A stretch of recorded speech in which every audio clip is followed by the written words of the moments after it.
कलानिधि ज्योतिष एवं रत्न केंद्र में आपका स्वागत है। आज तुला लगन वालों के लिए नवंबर का महीना कैसा रहने वाला है, इस पर चर्चा करेंगे।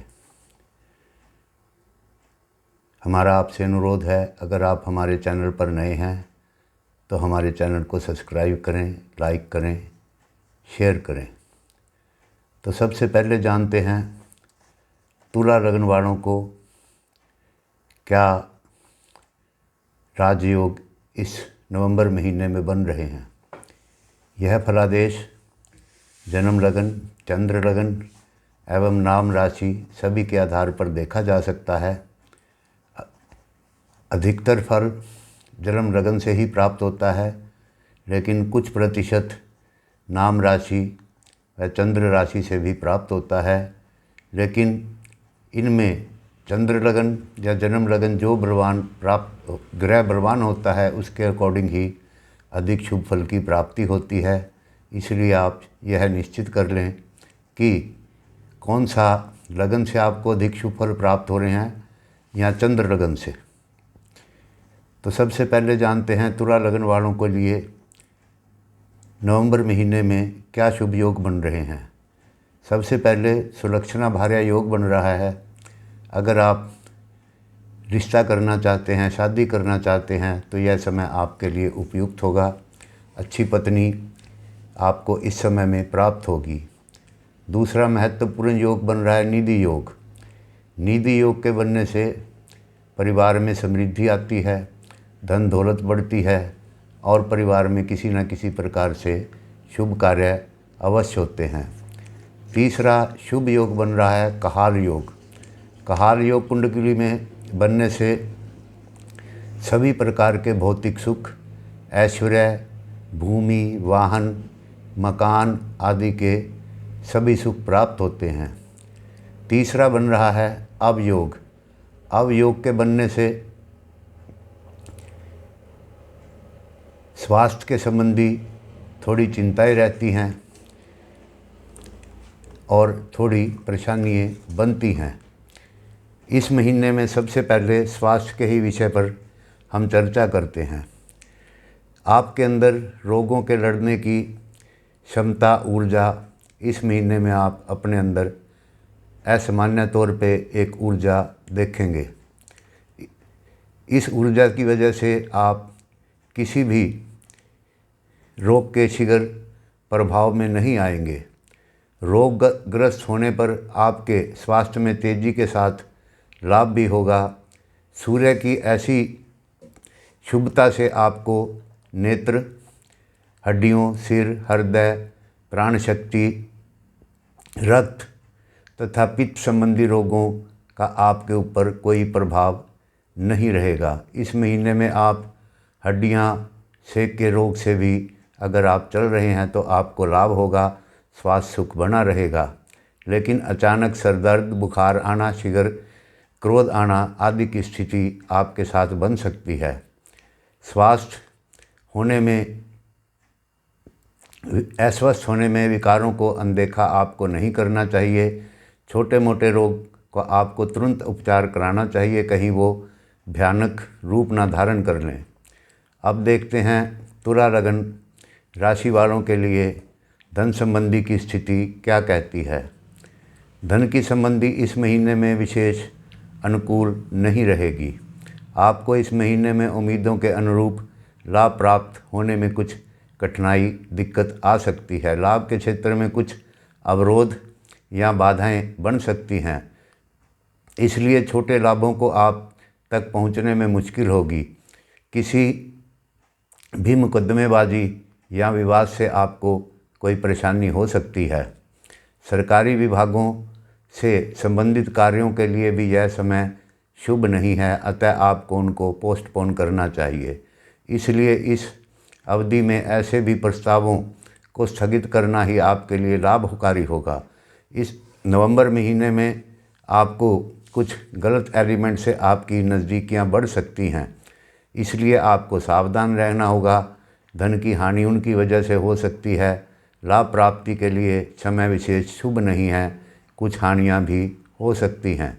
यदि इस समय के दौरान आपको कुछ कम लाभ भी होता है तो आपको धैर्य बनाकर रखना चाहिए। व्यापारियों के लिए, नौकरी पेशा करने वाले व्यक्तियों के लिए भी समय कोई विशेष अनुकूल नहीं है।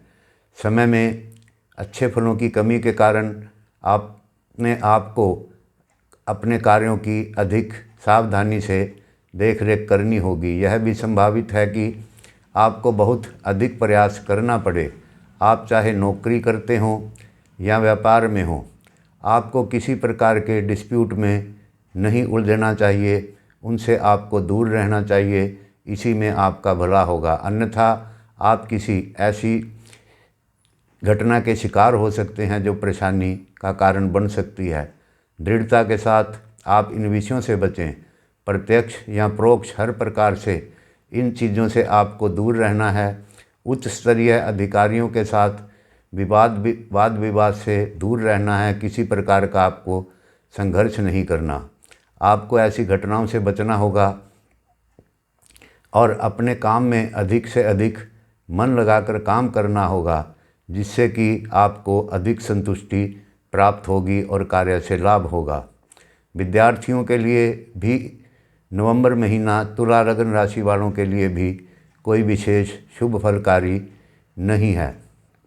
शिक्षा के क्षेत्र से कार्य करने वाले लोगों को अपने अध्ययन कार्य में रुचि लेना इनके लिए सहज नहीं होगा, अतः आपका ध्यान भ्रमित रहेगा तथा आप अपने हुनर को प्रदर्शित करने में सफल नहीं हो पाएंगे। उच्च शिक्षा प्राप्ति में लगे हुए विद्यार्थियों के लिए भी ग्रह योग कोई विशेष अनुकूल नहीं है। कुछ प्रतिष्ठित छात्रवृत्ति या स्कॉलरशिप प्राप्त करने के लिए आपको ज़रूरत से ज़्यादा मेहनत करनी पड़ेगी।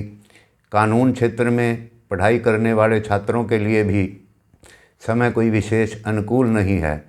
टेक्नोलॉजी के विषय में कार्य करने वाले छात्र भी अपने काम से संतुष्ट नहीं रहेंगे। इन क्षेत्रों में अध्ययन कर रहे छात्र अपने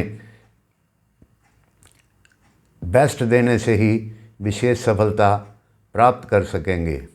अगर आप यात्रा में जाने की सोच रहे हैं या टूरिज़्म संबंधी कार्य में जुड़े हैं तो आपके लिए भी विशेष शुभकारी समय नहीं है। इस महीने में आपको कोई महत्वपूर्ण कार्य अगर सौंपा जाएगा तो उसे आप पूर्ण नहीं कर पाएंगे। व्यापार, प्रकाशिकीय कार्य अथवा सरकारी कार्यों के लिए यात्रा करना भी विशेष शुभ नहीं रहेगा। यात्राओं के माध्यम से आपको इस समय में अनेक प्रकार की बाधाओं का सामना करना पड़ेगा। यात्रियों के माध्यम से किए जाने वाले प्रयासों में उम्मीद से कम ही आपको लाभ प्राप्त होगा। फिर भी यात्रा करने से सबसे अनुकूल दिशा पूर्व दिशा ही आपके लिए रहेगी। आवागमन के लिए ग्रह स्थिति भी अच्छी नहीं है। नौकरी या व्यापार कार्यों के लिए यात्राओं का प्रयोग करना इस अवधि में सही नहीं है। अगर संभव हो तो आप यात्राओं को टाल सकते हैं। विदेश यात्राओं के लिए भी कुछ समय शुभ नहीं है। ऐसी स्थिति में प्रतिकूलता के कारण आपको यात्रा करना हितकारी हो सकता है, लेकिन आपको कुछ ध्यान रखना होगा। अब आपकी पारिवारिक स्थिति नवंबर महीने में कैसे रहने वाली है, इसके लिए भी समय कुछ रुकावटों का है। पिता से आपके वैचारिक मतभेद हो सकते हैं। इस समय आवश्यकता है आप अपना मार्ग खुला रखें, जिसके परिणाम स्वरूप आपका परिवार बड़े बुजुर्गों के साथ किसी प्रकार का मतभेद ना हो। आप हो सके तो हर प्रकार के पारिवारिक विवाद को साइड लाइन करने की कोशिश करें। इसके अतिरिक्त खर्चे भी आपको अनियंत्रण कर सकते हैं। समस्याएं बढ़ सकती हैं। आपके परिवार में कुछ कर्ज आदि भी चढ़ सकता है। अगर आप कोई कर्ज लेने की सोच रहे हैं तो आपको चाहिए कि इस समय उसको किसी से नवंबर महीने में निकालना ही आपके लिए शुभ होगा, क्योंकि इस महीने में आपके खर्चे बढ़ सकते हैं और समस्याओं का इस कारण से आपको सामना करना पड़ सकता है। इस महीने में आपको बच्चों से संबंधित अनेक समस्याओं का सामना करना पड़ सकता है, क्योंकि प्रभाव प्रतिकूल हैं। ऐसे भी संभावना है कि किसी प्रकार का शारीरिक नुकसान या चोट आदि बच्चों को लग सकती है। जो साहसी प्रवृत्ति के हैं उन्हें जोखिम उठाने से बचना चाहिए, कोई भी रिस्की कार्य नहीं करना चाहिए। बच्चे को अनेक प्रकार की हिदायतें दें कि वे खेल कूद तथा अन्य जोखिम भरे कार्यों से दूर रहें। विज्ञान, इंजीनियरिंग तथा डॉक्टरी की शिक्षा प्राप्त करने वाले बच्चों को अपनी रैंक बनाए रखने के लिए कुछ अतिरिक्त मेहनत परिश्रम करना पड़ेगा। अब जानते हैं कि आपको सरलता से शुभता को बढ़ाने के लिए कौन कौन से उपाय करने चाहिए। आपको शनिवार के व्रत करने चाहिए, क्योंकि शनि महाराज 17 जनवरी से आपके पंचम भाव में विराजमान हैं और ये 2.5 वर्ष तक रहेंगे। और अभी राहु भी राशि बदलेंगे और मीन राशि में प्रवेश करेंगे। जैसे ही राहु राशि बदलेंगे, गुरु के सप्तम दृष्टि के प्रभाव से आपकी समस्याओं का निवारण आरंभ हो जाएगा। आपको देवी की पूजा करनी चाहिए, गाय की सेवा करनी चाहिए। विशेष तौर पे बुधवार को गाय को हरा चारा डालें, शुक्रवार को हरा चारा डालें एवं शनिवार के दिन गरीबों को भोजन कराएं या पक्षियों को दाना डालें। मित्रों, हमारा आपसे अनुरोध है, हमारे चैनल को सब्सक्राइब करें, लाइक करें, शेयर करें। धन्यवाद, नमस्कार। मिलते हैं अगले वीडियो में नई जानकारी के साथ।